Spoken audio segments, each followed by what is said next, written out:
Welcome to this episode of Filming the Wild. Today I'm going to share the 5 biggest mistakes that I have made as a filmmaker in producing my first ever documentary film. And the whole goal of this video is to share with you guys the things that I've learned over the course of my career to help you guys not make those same mistakes. And stick around to the end of the video because I'm going to reveal one of the biggest ones that I ever did so that hopefully you don't have to deal with that same kind of thing that I went through. So if you like this kind of content, you're interested in making wildlife films or documentaries, be sure to subscribe to this channel. I have a lot more content about wildlife filmmaking, the ins and outs, what goes on behind the scenes, and you do not want to miss it. I've also got some pretty cool things at the end of the film here I'm going to share with you guys too, that I hope you guys will get some good valuable information from. But without further ado, let's get into the video. My name is Alan Lacey, and I'm a wildlife filmmaker, cameraman, and producer. I've worked on shows for National Geographic, PBS Nature, Disney Plus, and the BBC. Join me as I explore the amazing world of nature and show you what it's like filming the wild.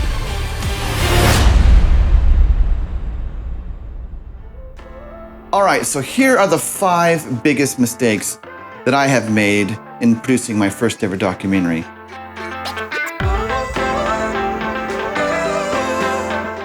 All right, so the first mistake that I made when I was pretty early in my career in producing my first film was rushing into filming before I even had a good concept of what the story was going to be about.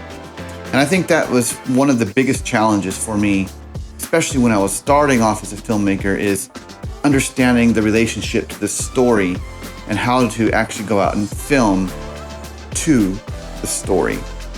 So one of the big things is actually kind of like fleshing out your story ahead of time, doing all the research, figuring out who your characters are, what the story arcs may be, how you're gonna work it into a three act kind of storyline, having your beginning, your middle, and your end. And then once you know that, then you can then go in, create shot lists, figure out what sequences you need to shoot, knowing exactly how you can actually capture the footage you need to tell that story. And unfortunately, I just sort of went shot from the hip, just went right into it and started looking for opportunities to film really cool things. And it kind of created a nightmare in post-production and trying to figure out how do we take all this footage? What's the actual story here? Does this even fit? There was a lot of shoots that actually did not actually make the cut because it had no relevance to the actual story. So finding out what your story is first before you jump into filming is a huge thing to take in consideration when you're producing your film. Now, sometimes, there might be things you need to go get just because you're not sure if it's a story that's unfolding, if it's more journalistic, for example. But if you have the opportunity, it's always good to sit down, kind of create your framework ahead of time, and then go film.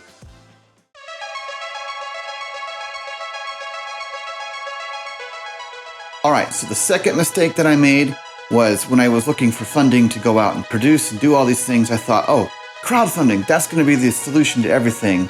So I got really excited. I launched a Kickstarter campaign thinking that a ton of people would flood over and just support this mission and this dream of mine to make a film. And so I think I set my goal at $25,000 for the first 2 shoots, hit launch, and watched about $2,000 come in, and then it failed. And I did that a couple of times actually and failed pretty miserably. I assumed that there was a large body of people that would be interested in the work that I'm doing and would support it, and it would just be incredible and amazing, and who wouldn't want to support a cool story about wolves? And I learned that it takes a lot of work to set up the actual campaign behind a crowdfunding campaign itself. So I ended up launching an Indiegogo campaign, had some limited success on that. I think I raised $9,000, something like that. It allowed me to go out and do my first shoot. And then I spent some more time, put a lot of ground effort or work into the ground preparation for a much larger campaign. Worked with a bunch of organizations, a bunch of people, got a big, massive push prior to launching, and then was able to actually successfully get $30,000 and surpassed my goal of 25 by 5. We were able to complete our shoots. So like for me, learning how to actually manage the whole production of a crowdfunding campaign and realizing that there's a lot of front-end work that you'll have to do to get to fundraising, which fundraising is kind of one of the biggest components of filmmaking. And if you can learn how to master the art of telling your story, and again, it's all driven back to that story, being able to really show it strongly and have that emotive part of it really come through and conveying in a way that resonates to an audience that would support it if you're going to go the crowdfunding route is important. And those same principles apply if you're looking for private funding too. You want to be able to have the same basic things in place, that structure in place with your story, so that whoever might be interested in supporting it will. So don't just assume that if you launch your project that people are going to just love it and go support. Put the time in ahead of time and actually make sure you have an audience that is willing and waiting for you to go out and seek those funds, and they'll be much more likely to support at that point.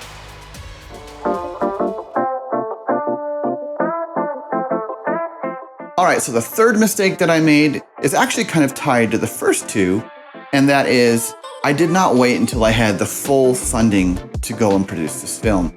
So consequently, when I had a little bit of funding, I would go out and shoot, and then I have to wait for a little while longer. Cool things would happen, but I was unfortunately not able to go out and film it. And I have to wait until I had more funding to then go on another opportunity that would come up to film. And again, there was no story connected to it. The funding parts were challenging to coming in.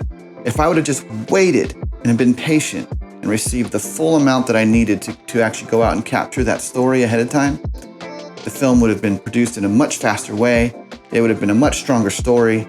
All of the above would have been much more engaging as a film itself. There was quite a lot of stress involved with not knowing where the next amount of money was going to come in so I could pay the people I needed to pay, etc. So a lot of undue stress that you really don't need to deal with could be avoided if you just get your funding ahead of time. If you can do crowdfunding, if you're sourcing it privately, make sure you get it and it's all there before you begin filming. So one of the consequences of that is it took me 7 years to produce that first film, because I would film a little bit, spend the next year fundraising, film a little bit, spend the next year fundraising. So it was a very long, drawn-out process to produce. So I highly recommend do that due diligence work up front, get the funding so you can do it all in one go.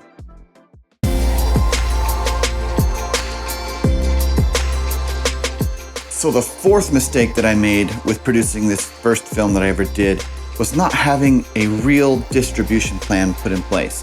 Now, at the time when I was going through the motions and making the film and, working on all the different edits and post-production, I was so excited. I felt like this film is just going to go out and make a huge difference for Mexican wolves, which is our main subject. And I didn't have a distribution plan. My idea was, or my understanding at the time was that, I can take this film, just go to film festivals, someone's gonna love it, some network, some organization, some streaming service is gonna just be like, oh my God, you made the most amazing film in the world, we want it, here's $100,000, we'll take it from you and we'll go broadcast it or stream it. And that was the furthest thing for the truth. Now, not to say that if you have a really good film, sometimes you can get distribution deals at film festivals, but I was pretty naive in thinking that it's a for sure thing. And I made the assumption that if taking the film to film festivals was the route to go and get your film secured somewhere. And I kind of found out the hard way that film festivals are great, but they're not necessarily the best model to get your film on a distribution platform of some kind. So they're great for networking, they're great for making new connections with people, potentially even talking to different networks. But more importantly, I think film festivals are a great tool and resource to showcase and kind of a proof of concept that, hey, I can tell stories, I can make a difference. These films can resonate with audiences. These films can do well enough to maybe win an award here or there. And even though my film didn't get picked up anywhere and didn't go on to any broadcasts, etc., I was still able to screen the film in front of thousands of people all over the Southwest and the US itself, and even actually abroad too. Picked up roughly 20-something awards and small festivals here and there. So it still did fairly well in the film festival circuit. It just didn't get that distribution package that I expected. So looking back, it would have been much more efficient if I'd have spent the time approaching networks and organizations and outlets that could potentially acquire the film itself. And even some of those funds could then go back into the production to make the film. And that might have actually been an easier route for me, but it is also still a very challenging thing to pitch your films and have them be successfully picked up by different networks or streaming services. So understanding the ins and outs of distribution before you make your film, to me, is a very important strategy. So know how your audience is going to receive it. Know what audience you're going for. Who are the people that are likely to line up and be interested in distributing the film. Or if you're just doing things for here for YouTube, then that's more simple. You can just release it on YouTube. You know you already have a built-in audience. But think ahead about your distribution model with your films. Don't do like I did and just figure, oh, I'll think about it after the fact. I think that's the biggest lesson that I've learned is think about it ahead of the time. So when you produce the film, it's very strategic about how you're going to place your film to have the best opportunities for success.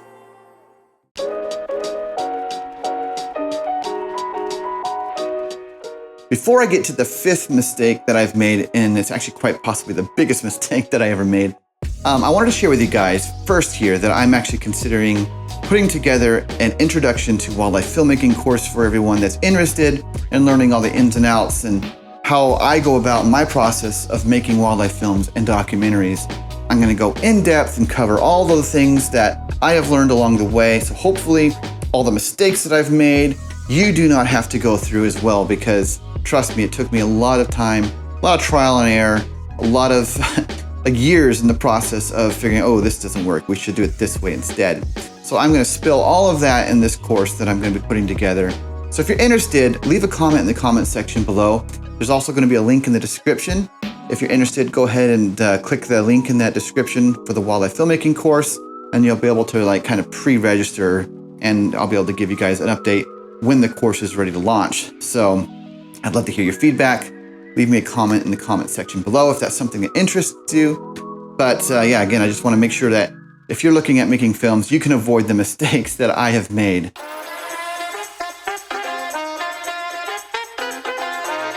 All right, so getting to that fifth mistake, the biggest one that I feel that I hope all of you guys can avoid, and that is I did not pay myself. I spent all this time raising all this money and putting these films together, and I didn't pay myself, because what would happen is I would get just enough funding to go out and do a shoot, and it'd be like, all right, let's go. So we'd go film, and unfortunately there would not be enough to cover myself. And so I worked basically for free. I raised, roughly $80,000 for my first documentary, and I didn't see hardly anything. Maybe at most, maybe $100 to $1,000, somewhere in that range of reimbursements for stuff that I had to buy. Otherwise, I didn't see a dime. So I highly recommend build in the infrastructure for you to get paid on your productions. So when you're raising funds and you're making the approaches to people, or if you're crowdfunding, make sure a budget is put in place so you can pay yourself. That is the most important thing. My mentality was pay crew, pay people, let's pay the services, and I thought about myself last. Put yourself first. I think that's a huge, huge takeaway. This is your livelihood. The filmmaking part, that is your art, that is your craft. You should be compensated for it. So don't sacrifice yourself at the expense of your story and at the expense of making sure everything's taken care of, because at the end of the day, that is your livelihood. That is what's making the ability for you to get out and tell new stories. That's what's supporting you through all of this. So make sure that you spend the time to build that into the budget and actually get the funds for it, and don't do what I did and go out and shoot before you have the ability to pay yourself, because at the end of the day, that does not work. All right, so I hope those learning experiences that I suffered through, were able to help you guys in your ability to go out and hopefully not make those same mistakes that I did. And again, if you're interested in learning more about wildlife filmmaking, drop a comment in the comment section below, and stay tuned, because I'm putting together this introduction course to wildlife filmmaking, and so that way you guys don't have to go through these learning pains that I did. And if you're looking at launching a YouTube channel, this would be a great opportunity to take part in that. So again, drop a comment in the comments below. Let me know if that's something that interests you. And in the meantime, if that's not your thing and you're more interested in just kind of following along behind the scenes, go ahead and subscribe to this channel. Give this video a thumbs up. And I do have some exclusive films over on my Patreon channel, as well as if you become a member here on YouTube. So you can sign up for as little as $3 or $4 a month, and you can get access to more in-depth content that I offer on those platforms, whether it's Patreon or a membership here on YouTube.